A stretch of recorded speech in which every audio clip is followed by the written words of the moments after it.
today. I guess it's probably a good time to talk about this. There was a thing that came out recently. There was a book. There was some book about the Kamala Harris campaign where they talked about her getting on this show. And they said a bunch of things that weren't true. They talked to, supposedly talked to like 150 different people about her and, you know, what happened with her coming on the show. I don't know if it's 150. A lot of people. They didn't talk to us, and which is kind of crazy. And which is like, they didn't even ask. But they said things that just weren't true. One of the things they said that weren't true was that we lied about the day that Trump was coming on.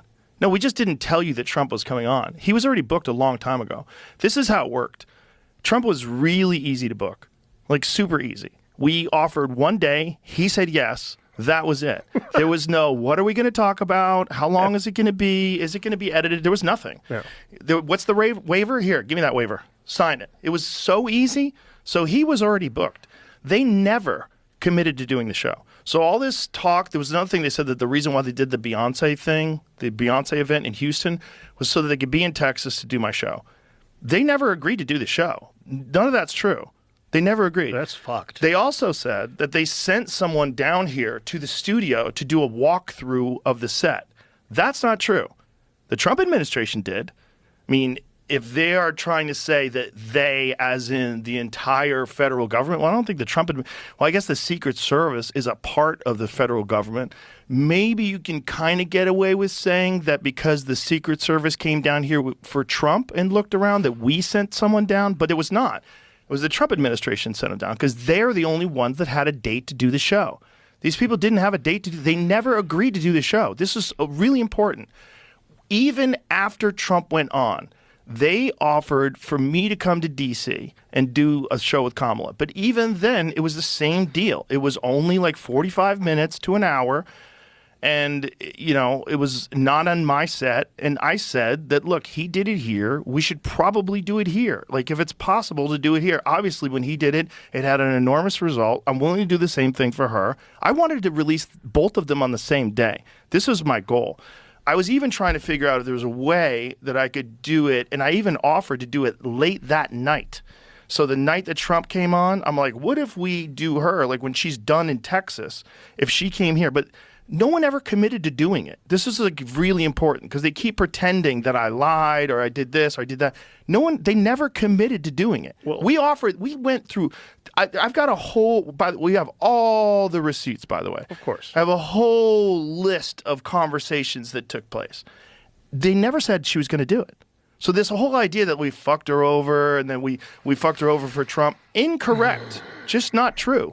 And she, you know, but I think it's someone trying to cover their ass for the fact that she never did it, and if she did do it, it might have had a positive effect. Yeah, if her and I had a good time and we got along great, and she won over, you know, the air quote young male vote, things could have been different. Who knows? So this guy's probably trying to cover his ass. That's what I'm thinking too. Is because the reaction to her not coming was like pretty big. But they didn't commit to doing it. This is the thing. While this guy's saying like that we were difficult to deal with, not true. We were super easy. We made it real clear.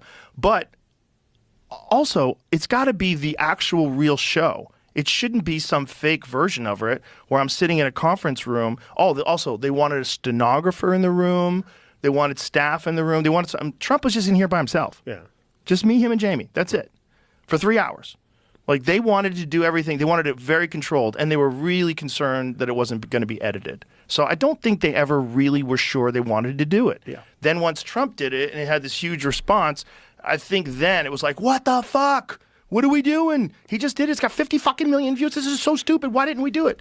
And so then there was, even then, when they offered to do it in D.C., my manager asked, is she committed to doing this? If I bring this to Joe, no, she hasn't committed to doing this. Have you brought this to her? Like, they wouldn't even say whether or not she had expressed willingness to do it or whether they were trying to convince her to do it. We know for sure there were some people that were supposedly on her staff that were against her doing it. They thought it was because, you know, it's a bunch of wokesters. They're basically in a cult. You have a Look, if you're willing to go on Fox News, you talked to, what's that guy's name, Brett Breyer? Yeah. Where they cut that off after 20 minutes.